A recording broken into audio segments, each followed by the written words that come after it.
Most people can't even plan for a week. So I pushed it to 273 days straight of planning to see if it really would change my life. And I will warn you, the results even shocked me. The changes I made, the person I became, and the discipline I garnered from this life experiment was something I'll be permanently grateful for. I hope you enjoy this video. Hello, I'm Dylan, I'm 18 and I work with high potential professionals and entrepreneurs who are tired of procrastination. I personally saw myself in that same situation. I spent over 5,000 hours or 210 days straight wasting any potential I had on Call of Duty and other such video games. I had ambitions and aspirations like the people I work with, but I simply didn't have the strategies, tools and techniques in place to pick me up on those days where I felt like procrastinating. But now, I effortlessly and easily breeze through large chunks of my work, for my business, for my education, for my personal development goals. But what actually changed inside my brain? And to start, anxiety decreased correlatively if my days were planned. I haven't missed a day for 273 days of my life straight, planning my day the night before. I wake up and I know what I need to do, and it decreases anxiety because there's this saying I love: general ambition causes anxiety, specified ambition causes direction, right? If you wake up and you know roughly what you want to do, what goal you want to reach, what objectives you want to complete during the day, your mind is going to be filled with anxious energy towards the day forthcoming because you're general, you're vague and ambiguous with what you want to complete, so you're more likely to be stressed out and therefore not productive. I'm also a lot more productive, and I guess it's correlative because again you're reducing that decision fatigue, but it's also down to training the reticular activating system to be more fine-tuned. And the reticular activating system is the part of the brain that acts as a distraction filter. It's primed by knowing what you need to do, and it's reinforced by keeping the objective task clear and identifiable. For example, instead of saying do business work, which is vague and ambiguous, which won't activate your reticular activating system. So if you sit down to do this business work, all the pings and buzzes and people around you will start to distract you from the work because your brain doesn't even know what to focus on. Whereas if you say, I'm going to write 500 words for this business plan that I need to finish by the end of the week, therefore your brain knows exactly what you need to do. So everything else apart from that gets filtered out and blocked away.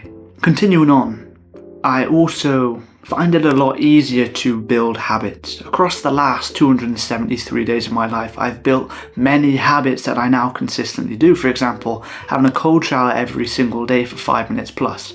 Because I planned that cold shower into my to-do list to overinflate the importance of the task, because cold shower is going along with the pillars of my business, for example, recording content, right? So I'm overinflating the importance of the task, so I'm more likely to do it. And then when I complete the task, for example, I'll have the cold shower and I tick it off on my to-do list, I'm therefore more likely to do it again and again and again because I'm releasing dopamine and creating this positive reinforcement loop around me and the habit. I've done this with so many things, evening walks, wake time, sleep time, cold showers, etc.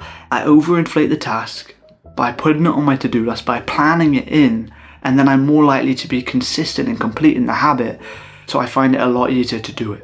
And finally, the biggest thing that I've learned from planning the last 273 days of my life is that I know what works for me.